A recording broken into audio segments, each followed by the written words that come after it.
দেশজুড়ে টাইফয়েড টিকাদান কার্যক্রম শুরু হয়েছে। মাসব্যাপী ক্যাম্পেইনের মাধ্যমে ৯ মাস থেকে ১৫ বছর পর্যন্ত প্রায় ৫ কোটি শিশু কিশোরকে এই টিকা দেওয়া হচ্ছে। এ নিয়ে আরো জানাতে গাজীপুর থেকে যুক্ত হয়েছেন সহকর্মী আবুল হাসান। আবুল হাসান, গাজীপুরে টিকাদান কর্মসূচি কেমন চলছে এবং এই টিকা নেওয়ার সময় শিশু কিশোরদের কি নির্দেশনা দেওয়া হচ্ছে? দেখুন, আমি যে কেন্দ্রটিতে দাঁড়িয়ে আছি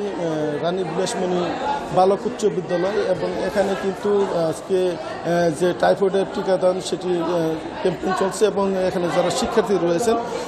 তাদেরকে কিন্তু টিকা দেওয়া হচ্ছে। আমরা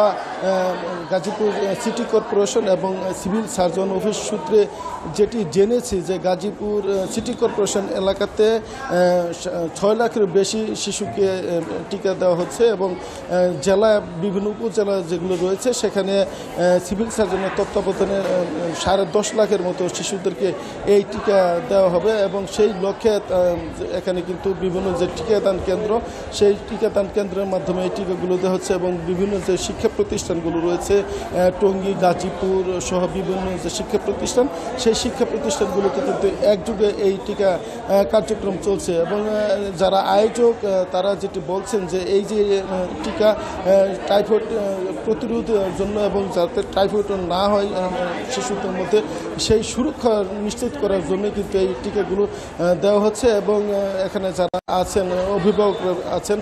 তারা কিন্তু রয়েছেন বাইরে এবং এখানে যারা টিকা নিচ্ছেন শিশু শিক্ষার্থী তারা বিভিন্ন শ্রেণীর তারা এখানে এসেছেন এবং তারা কিন্তু লাইন ধরে টিকার যে নিবন্ধন করার কথা ছিল সেই নিবন্ধিত কপি সঙ্গে করে নিয়ে আসছেন এবং সেই কপি জমা দিয়ে কিন্তু এখানে যারা স্বাস্থ্যকর্মী রয়েছেন সেই স্বাস্থ্যকর্মীর মাধ্যমে তারা সেই টিকাগুলো নিচ্ছেন এবং আমরা এখানে সিটি কর্পোরেশনের যিনি প্রধান নির্বাহী কর্মকর্তা তিনি বলছেন যে তাদের টার্গেট রয়েছে ৬.৫ লাখের মতো শিশুকে প্রথম দিকে টিকা দেওয়ার জন্য এবং এই টিকা কার্যক্রম কিন্তু ২৩ নভেম্বর পর্যন্ত চলবে বলে